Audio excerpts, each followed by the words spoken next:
What's up, buddy? What's up, buddy? Well, let's start at the front, man, and take everybody back through this thing. Got our 31-inch spare tire mounted up front with our roll-around jack. You know, one thing I love too about, you know, how we changed this to a 30-inch box height, it's perfectly clear as that 31. You can even go up to a 33, and you can still run a kayak or something down through here and not hit your tire. You got plenty of room. Yep. 2,000-pound roll-around jack. Got our articulating lock and roll hitch, which is in the receiver, so pull that out, nobody can run off with your trailer. Solar panel too, man. Yeah. You know, one benefit to changing up the M2 design and going 8 foot for the deck, it gives you that space to put your solar panel here. You're not covered by the shade of the tent. I like how they're so tough that you can walk on them too. Yeah. Pretty solid, man. Well, let's go around this side over here. You know, we've got our shower mounted here. The switch panel. You know, one thing we learned on the toy hauler with the LED lighting, that was a must. Yeah. You know, got a water pump on the last one. Yeah, and it lights up the whole campsite right here. And you can adjust them for proper height. Yep. Waterproof box. It's nice. Once you run through the valve system.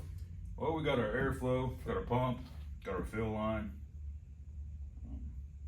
You know, the last switch runs a pump.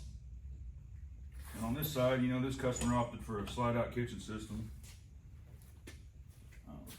Specifically requested this brand. So that's what we got. We built it on a riser. Built it on a riser.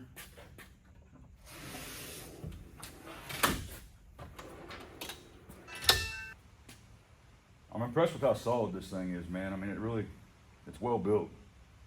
Definitely gonna probably run this brand in the future. Yeah, that's really nice.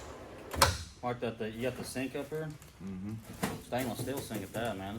Yeah, Now, usually they come with them plastic ones. It's got a stainless steel. Got a nice cutting board here. Got a basket here.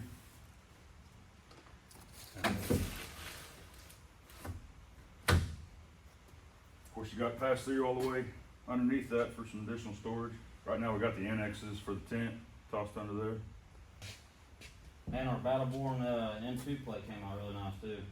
Might have to change the name to Badass going forward instead of BATTLEBORN, because I love the way this thing came out, man. We got our 270 awning up here.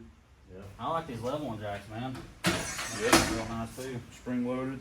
Yep. One on both sides. Got the tried and true plate. I gotta say, this is next to the One Nation build. I think this is my favorite one we've done, man. Yeah, for sure.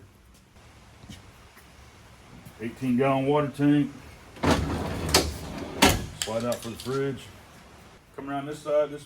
This one's just left blank on this side. Most of the accessories on the driver's side. It's got plenty of open storage. These side steps are handy.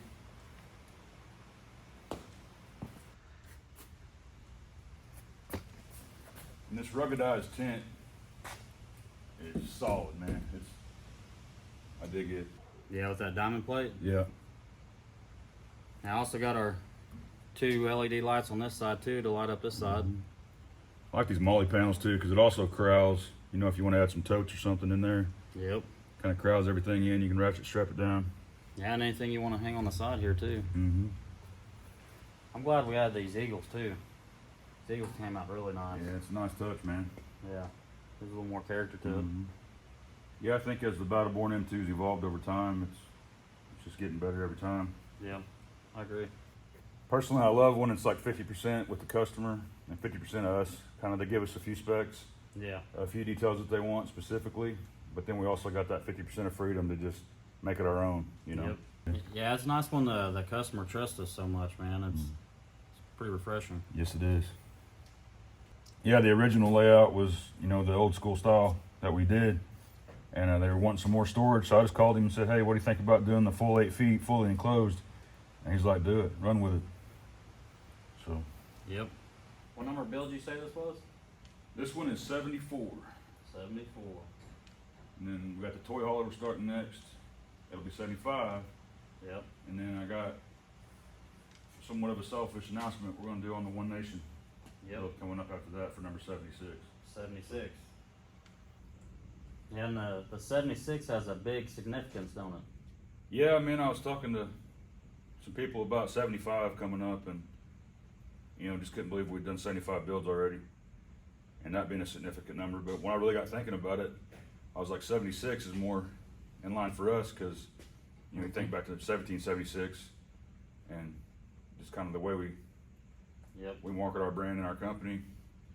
I thought it'd be pretty cool to just start the frame at least as number 76.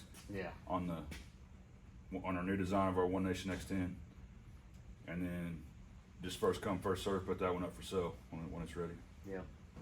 So we're not gonna be able to keep this next one, the 1776 we're doing. Not that one. I think it'd be cool to offer it to a customer, and Yeah. we've only done 5 out of the 75 builds that were actually just put up for sale. Mm-hmm. All other 70 builds have been pre-ordered custom builds, so it's not every day that we have one just for sale. Usually people are on, waiting 4 to 5 months on a custom, so I think this will give somebody a cool opportunity to kind of jump ahead and have a badass model that means something to us, Yeah. with the number being significant to us. So.